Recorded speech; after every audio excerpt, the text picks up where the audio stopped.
Hello everyone. Hello aspirants.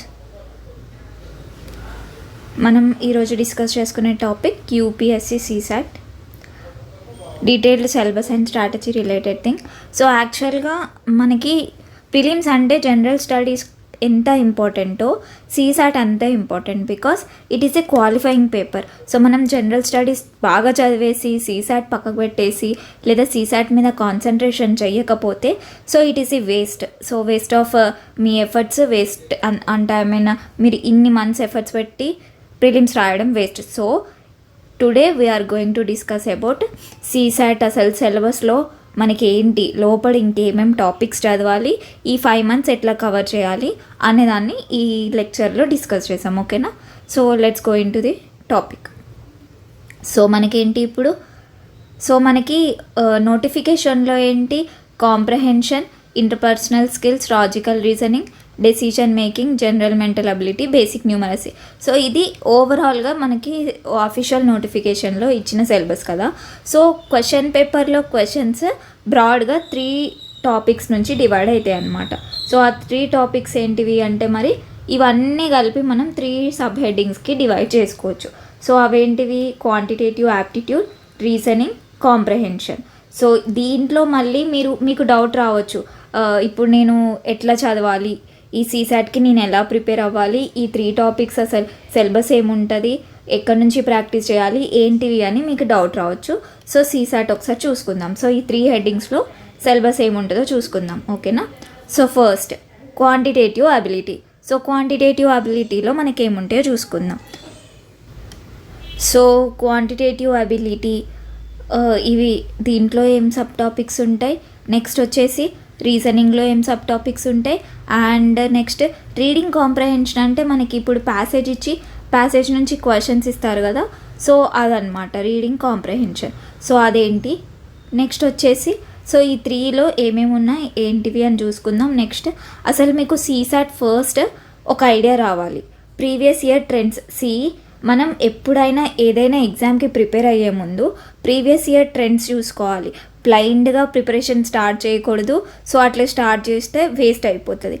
మనకి previous year trends చూస్తే quantitative aptitude నుంచి మ్యాక్సిమం క్వశ్చన్స్ వస్తున్నాయి అన్నమాట. లైక్ ఇప్పుడు చూడండి, 2019లో 32 క్వశ్చన్స్ వచ్చాయి. 2020లో అవుట్ ఆఫ్ ఎన్ని క్వశ్చన్స్ మనకి 80 క్వశ్చన్స్ నుంచి 2019లో 32, 2020లో 46, 21లో 36, 2022లో 39 క్వశ్చన్స్, 2023లో 40 క్వశ్చన్స్, అండ్ నెక్స్ట్ వచ్చేసి మరి మనకి ఇప్పుడు 2024లో ఎన్ని క్వశ్చన్స్ వచ్చాయంటే అప్రాక్సిమేట్లీ 33 క్వశ్చన్స్ వచ్చాయన్నమాట. ఇవన్నీ అప్రాక్సిమేట్లీ ఇన్ని క్వశ్చన్స్ వచ్చాయి. ఇప్పుడు మీరు మీ స్ట్రెంగ్స్ అండ్ వీక్నెస్ మీకు తెలియాలి. మీరు క్వాంటిటేటివ్ యాప్టిట్యూడ్ అంటే మ్యాథ్స్ రిలేటెడ్ కైండ్ ఆఫ్ థింగ్స్లో మీరు స్ట్రాంగ్ ఉన్నారనుకోండి, ఫస్ట్ ప్రియారిటీ మీరు దీనికి ఇవ్వండి. ఈ 33 మినిమం 32 క్వశ్చన్స్ కదా. ఈ 32 క్వశ్చన్స్లో మీరు 20కి 20 కరెక్ట్ చేశారనుకో, 20 × 2.5 సగం మార్క్స్ మీకు క్యూఏలోనే వస్తాయి అన్నమాట.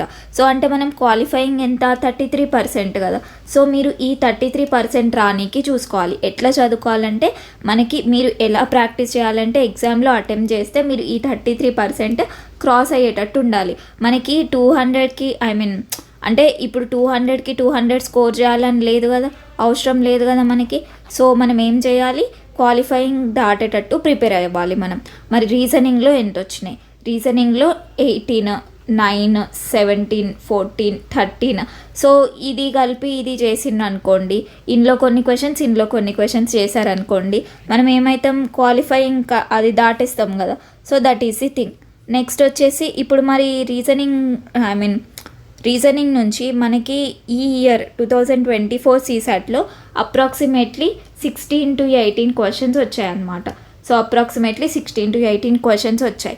సో రీడింగ్ కాంప్రిహెన్షన్ ఎవరైతే ఇంగ్లీష్లో పర్ఫెక్ట్ ఉన్నారో, ఐ మీన్ తోప్ ఇంకా మేము ఇంగ్లీష్ ఇట్లా చేసేస్తాం అనుకున్న వాళ్ళు రీడింగ్ కాంప్రిహెన్షన్ మీద ఫస్ట్ కాన్సన్ట్రేట్ చేసేసి తర్వాత రీజనింగ్ క్యూఏ అయితే క్యూఏ నుంచి కొన్ని ఇంపార్టెంట్ టాపిక్స్ ప్రిపేర్ అయ్యారనుకోండి, అవే పర్ఫెక్ట్ నేర్చుకున్నారనుకోండి, చాలా నెంబర్ ఆఫ్ క్వశ్చన్స్ ప్రాక్టీస్ చేశారనుకోండి, ఈజీగా మీది సీసెట్ క్లియర్ అయిపోతుంది. నెక్స్ట్ వచ్చేసి ఐ మీన్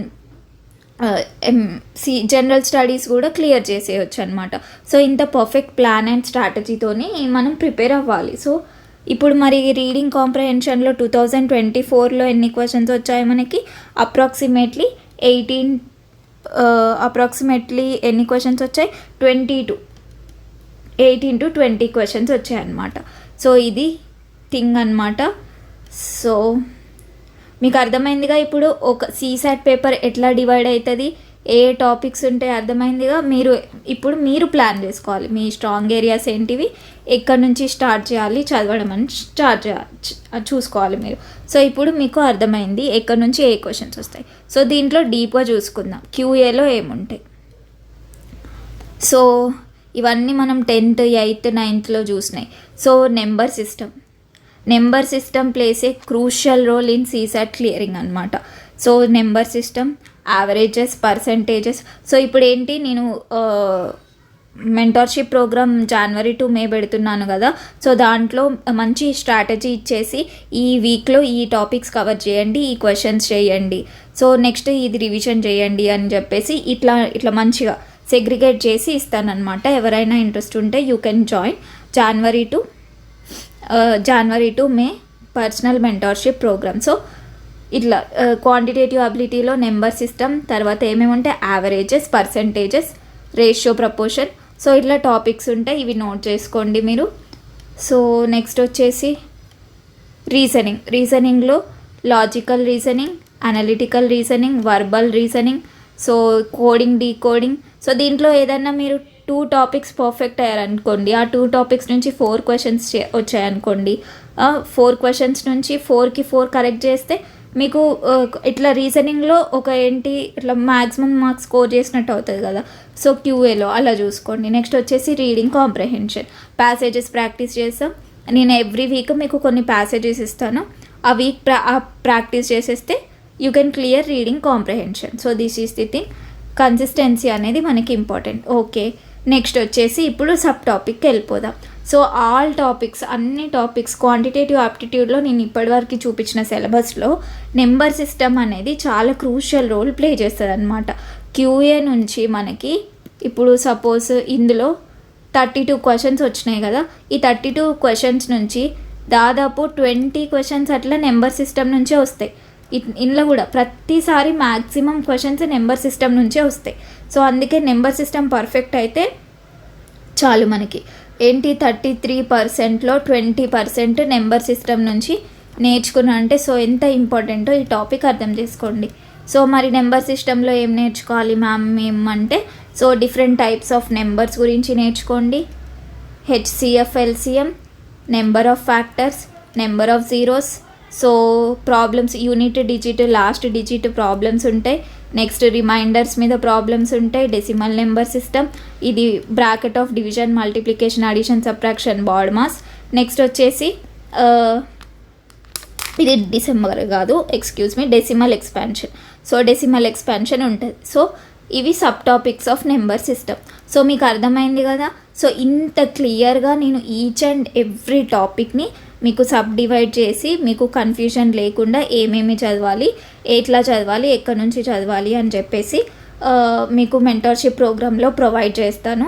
సో ప్లీజ్, మీకు సీరియస్గా ఇయర్ అటెంప్ట్ ఇస్తున్నారు కానీ మీకు గైడ్ చేసే పర్సన్ లేరు, స్ట్రాటజీస్ లేవు మీరు అనుకుంటే, you can comfortably join in this and you can trust this easily. ఓకేనా.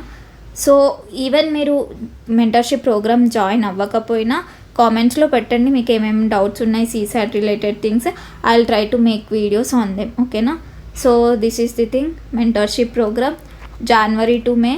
So 1000 per month, it's equal to just ఏంటి ఓ మూవీ టికెట్ అంతా, ఆర్ అంతే. జస్ట్ మనం ఒకరోజు బయటికి వెళ్తే దీనికన్నా ఎక్కువ ఖర్చు పెడతాం. సో స్టడీ మీద యూ కెన్. సో ఈ నెంబర్కి పింక్ చేయండి, రిజిస్టర్ చేసుకోండి. Will study happily. చలో బాయ్. స్టార్ట్ చేయండి ప్రిపరేషన్. యూపీఎస్సీ అంటే చాలా దగ్గరలో ఉంది. కళ్ళు మూసుకొని తెరిసేలోపు అయిపోతే త్వరగా స్టార్ట్ చేయండి preparation. All the best everyone. Bye.